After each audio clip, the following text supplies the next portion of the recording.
दर्शकबिन नमस्कार। तपाईहरुलाई नयाँ वर्ष 2077 को मंगलमय शुभकामना। आज मैले तपाईहरुलाई यो नयाँ वर्ष 2077 को उपलक्ष्यमा पुलाव बनाएर देखाउन गइरहेको छु। हेर्दै गर्नुस्। अर्माजा फिल्म्स टिभी। पुलावको लागि हामीले घिउ हालिसकेका छौं। अब हामी हाल्दै छौं यसमा तेजपत्ता र सुकमेल।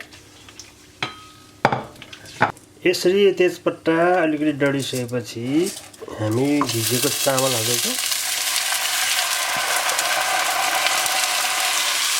अब यो एकछिनपछि हामीले हाल्दै छौं केराउ र गाजर।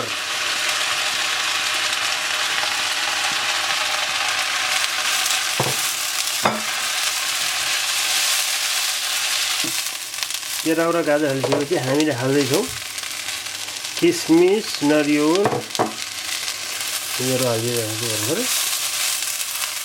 तपाईहरुले बदामहरु पनि हाल्न सक्नुहुन्छ। यो हामीले आज पुलाव बनाउन गइरहेका छौं। हामीले स्वादको लागि लाङ सुकमेलको धुलो हाल्दै छौं। फेरि हामी चिनी हाल्दै छौं। कसैले चाहिँ नुन पनि हाल्ने गर्नेको छन्। आफ्नो इच्छा हो। हामीले चाहिँ अहिले चिनी हाल्यौ।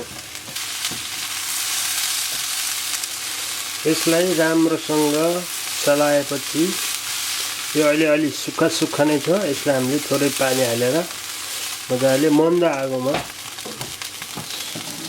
पकाउने छौं।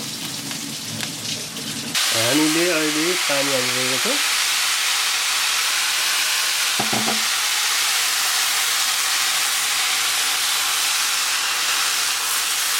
आगो चाहिँ एकदम सानोमा पकाउने छौं। एउटा छोपेर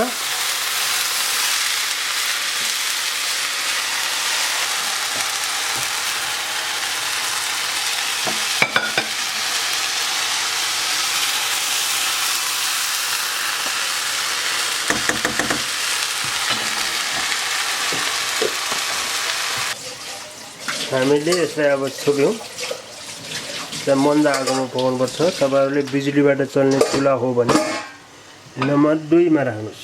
यसरी छोपिसकेपछि हामीले यसलाई बेला बेलामा चलाउँदै गर्नेछौं। त्यसपछि हाम्रो पुलाव तयार हुन्छ।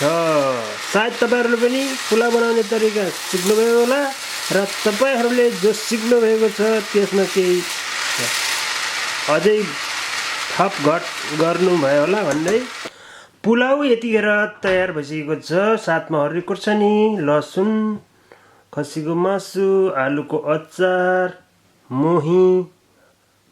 हामी चाहिँ अब पुलाव खान सुरु गरिरहेका छौं। धन्यवाद।